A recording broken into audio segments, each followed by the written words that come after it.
That's it. Thank you. All right, thanks you guys. Our 10th and final speaker is Richard Correro, currently a data engineer at the Stanford University School of Medicine, and his work is focused on the development of open source systems that facilitate the deployment of machine learning models efficiently and at scale for use with massive geospatial data sets. I almost made it. Go ahead. Ooh, all right, so we're almost done. I'll try to be brief. Yeah, so what are we working on? We're developing a system which uses remotely sensed data. Oh, sorry, can you hear me? Okay. Which uses remotely sensed data to find locations in the Amazon region where charcoal is being produced. Why are we looking for these sites? Charcoal production in this region is associated with two problematic practices: deforestation and forced labor. And this system is being developed to be used by the Brazilian Federal Labor Prosecution Office to identify illegal activity and hopefully to prevent it. Okay, so next I'll play a video. Okay, yeah, so this video was captured at a charcoal production site in the target region. You can see the kilns in operation. This video was captured by an individual who claimed that he and several others were forced to work against their will at this site. He said that conditions were horrible there. There was no water, there were no restrooms. Everything was horrible. Okay, so that's the motivation. But in practice, the sites are super hard to find from the ground. So to actually find these sites, we're using ML-based computer vision models with satellite imagery and other geospatial data to find them remotely.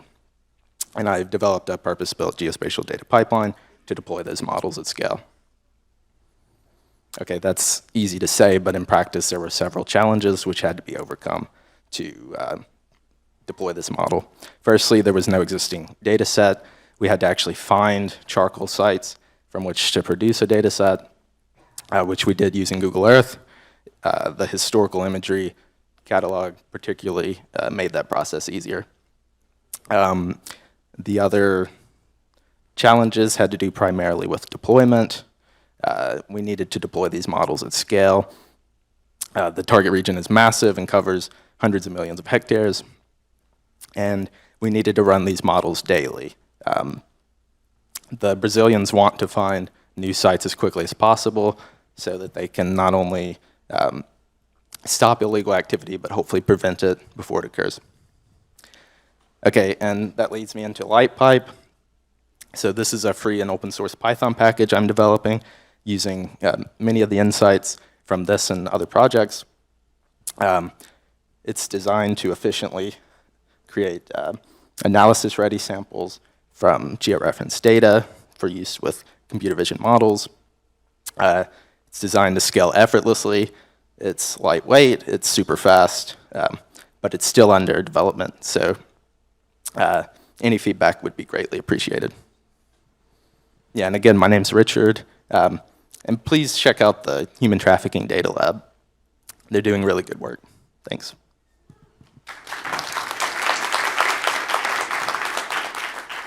All right, so that was lightning talks, folks. Let's give them another round of applause just because that's a lot to try to put together in 3 minutes. Richard with the Human Trafficking Project. I'm Stace. We've sort of quasi corresponded on this project, and I'm wondering if you can talk a little more about the type of data that this pipeline is designed for. I know we were attempting to use Planet at one point, the PlanetScope imagery. If you could talk a little bit more about what's been successful. Yeah. So.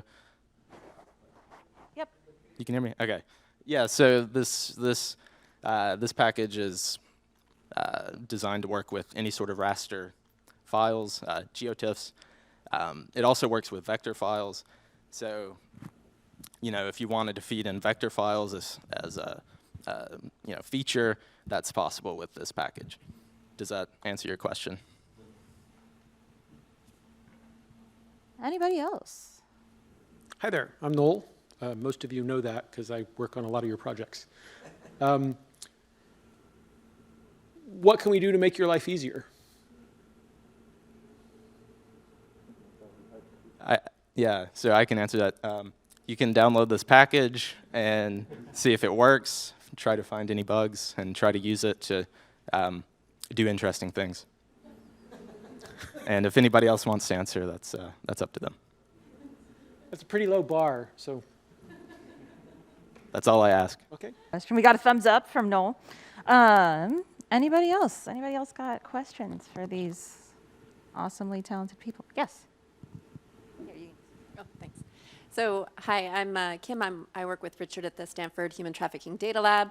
Unlike most of the people in this room, I'm a social scientist and not a geospatial person. And one of the questions that I have for you guys, there seems like so much potential for collaborative projects between people who are interested in asking questions about, you know, how can we change the policy and what is the effect of that policy on what we are seeing on the ground, and the expertise that everybody in this room has to really describe at a minute detail what we actually do see on the ground, right? So one of our problems is we often just don't have enough data to be able to ask the right questions, and then you guys have tons of data. So I'm wondering if any of you guys are engaged in collaborations with other kinds of, like, you know, policy analysts or social scientists, economists, development economists, things like that, where we're kind of using this data and trying to solve the problems and actually quantify impact of these policies around the world.